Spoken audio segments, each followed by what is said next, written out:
So hey guys, আমি আরিফিন চলে এসেছি তোমাদের সামনে আবার একটা ইন্টারেস্টিং ব্লগ ভিডিও নিয়ে। তো গাইস, আমরা এখন ঢুকবো হাজারদুয়ারিতে। তো এই কাকুটাকে 250 টাকা দিয়ে দিয়েছি। এই কাকুটাই সব আমাদেরকে ঘুরে দেখাবে।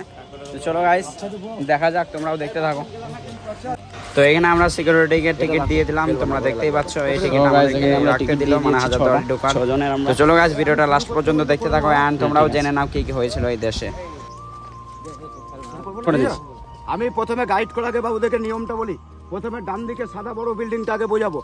সামনে দেখো হলুদ পিলার আছে, পিলার এখানে সামনে ফ্রন্টে ঘড়িটা আছে, ঘড়িটা দেখিয়ে বোঝাবো। আর ছোট্ট মদিনা ঘর দেখো, নবাব সিরাজদৌলার, ওইটা বোঝাবো। আর ওখানে একটা কামান রাখা আছে লোহার, লিখেছে বাচ্চা বালি কামান। কেন নাম বলে আমরা হাজারদুয়ারি দোতলায় যাবো, সিঁড়ি দেখুন দরবারের যে মেন গেটটা সরকার থেকে আমাদের জন্য গাইড করার জন্য বড় গেট ছেড়ে রেখেছে, বুঝেছো? গেটের সামনে দাঁড় করে 10 হাত দূর থেকে চোখে দেখিয়ে জিনিসটা তোমাদেরকে বলে বুঝাবো। আমার বোঝানো হয়ে গেলে এসি ঘরে যাবা, গিয়ে যতক্ষণ ইচ্ছা তুমি দেখতে পারো, 5টা অব্দি খোলা। কিন্তু ঘরের ভেতরে কাছে দাঁড়িয়ে গাইড করা জিনিসে হাত দেওয়া কিন্তু নিষিদ্ধ। শুরু করলাম। ডান দিকে সাদা বাড়িটার নাম হচ্ছে ইমামবাড়া। ইমামবাড়া হচ্ছে মুসলিমদের তো এটা ধর্মস্থান জায়গা। মহরম হয় ভাই, আজকে 23-24 দিন মহরম চলছে। কিন্তু এখানে মহরম 10 দিন না, মনে রাখো 2 মাস 10 দিন। 10 দিন হয় ওখানে। 2 মাসটা দেখো, যে কালো ঝান্ডা উঠছে দেখো বাড়ির উপর, দেখো পুরোটা দেখো। এরা হচ্ছে মির্জাপুরের বংশধর, এরা শিয়া, বুঝলা?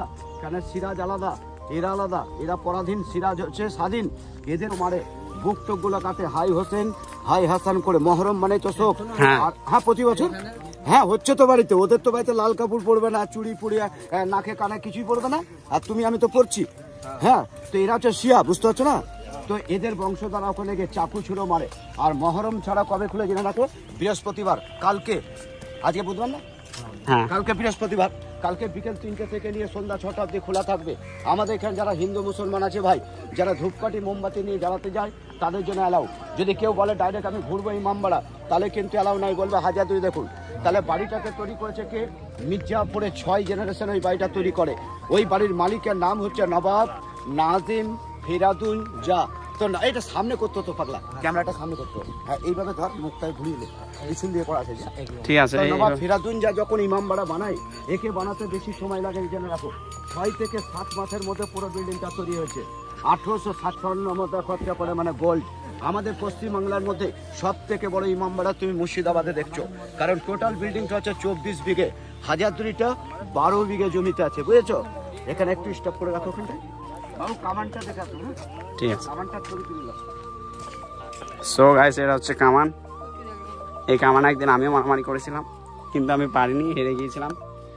সেই জন্য আমার নবাব সিরাজউদ্দৌলা সব মারা গেছে, আমি পারিনি বলে। এদিকে এদেরকে হায়ার নিয়ে এসেছিলাম, তাই এরা ভয়ে পালিয়ে গিয়েছিল। এদিকে আছে ইমামবাড়া, সামনে আছে হাজারদুয়ারি, তোমরা দেখতেই পাচ্ছ। আমাদের ইতিহাস বোঝাচ্ছে। আচ্ছা, শুরু করছি। সামনে যে বড় কামানটা দেখছো, ইতিহাসের নামটা লিখেছে বাচ্চা বালি। দেখো কামান তো বাচ্চা দেয় না, তো লোহা। কিন্তু কারণ তো আছে। এই যে পাঁচিলগুলো দেখছো, এই হোটেলগুলো আগে কিন্তু চালু ছিল বাবু, এখন কিন্তু সিল করে দিচ্ছে, আর দোকান কিন্তু নাই। হ্যাঁ, পুরো জঙ্গল হয়ে গেল। এর পেছন দিয়ে যে নদীটা যাচ্ছে, অনেকে বলে গঙ্গা, কিন্তু এখানে লেখা আছে ভাগীরথী। জেনে রাখো, আজ থেকে 200 বছর আগে ফারাক্কার ব্যারেজে তৈরি হয়নি। কিন্তু যখন থেকে পৃথিবী শুরু হয়েছে, বর্ষাকালে বর্ষা হয়, বর্ষাকালে নদীতে জল জমতো, আর এরকম গরম পড়তো, নদী শুকিয়ে যেত। কিন্তু সিরাজ মারা গেল, 72 বছর করে এলো হুমায়ুন জা। মির্জাপুরে 5th জেনারেশন এসে বললো হাজারদুয়ারিটাকে হাইকোর্ট তৈরি করতে হবে। তো যত বালি লাগবে কর্মচারীকে বলে নদীতে কাটতে, বালি কাটছে। কর্মচারীরা বালির তলায় 4 ফুট নিচে কামানটা পেলেন। কামানটা পাওয়ার পরে নবাবের কাছে এসে বলে, হুজুর বড় একটা তোপ পেয়েছি। তো নবাব বললে, তোপটা তো বহুত পুরনো, এটা আসল কি নকল তাকে একবার টেস্ট করো, মানে একে চেক করো। সেই সময়তে চেক করতে নবাবরা কত বারুদ খরচা করে? 18 সের বারুদ। দেখো 18 কেজি না, আজকালকার যুগের লোক তোমরা আমরা 1 কিলো 1.5 কিলো বলি, কিন্তু 50 বছর আগে সেরের যুগ ছিল। তো জেনে রাখো, 1 সেরে 900 গ্রাম হয়, আর 1 কিলো তো 100 হয়, মানে 100 বেড়েছে। তাহলে 18 সের বারুদকে মুখ দিয়ে গেঁদে গেঁদে ভরে, 20 সের পাটের পেশে গোলা করে মুখকে জাম করে ছিদ্র আছে, সেখানে মাসালার আগুন দিলেন। কামানটা দূরত্বটা হলো 4 কিলোমিটার দূরে গিয়ে গোলাটা পড়লো।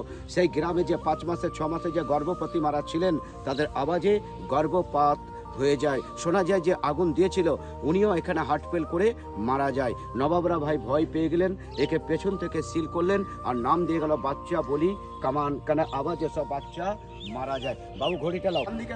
ফাইনালি গাইস, আমরা হাজারদুয়ারির উপরে চলে এসেছি। তো দেখতেই পাচ্ছ, এই কাকুটা এখনো বোঝাচ্ছে আমাদেরকে। টোটাল তো 12 বিঘে জমিতে তোমরা বাড়িটা ঘুরবা, তো ঘরে গিয়ে দেখতে পাবে 1000টা দরজা। তা আমাদের 900 কাঠির 100 চুন সুরকি, 900 আর 100 মিলিয়ে 1000। বাড়ির নামটা কি হাজারদুয়ারি, এটা শত্রুকে ধোকা দেওয়ার জন্য। তো গাইস এবার আমরা প্রবেশ করব হাজারদুয়ারির ভিতরে।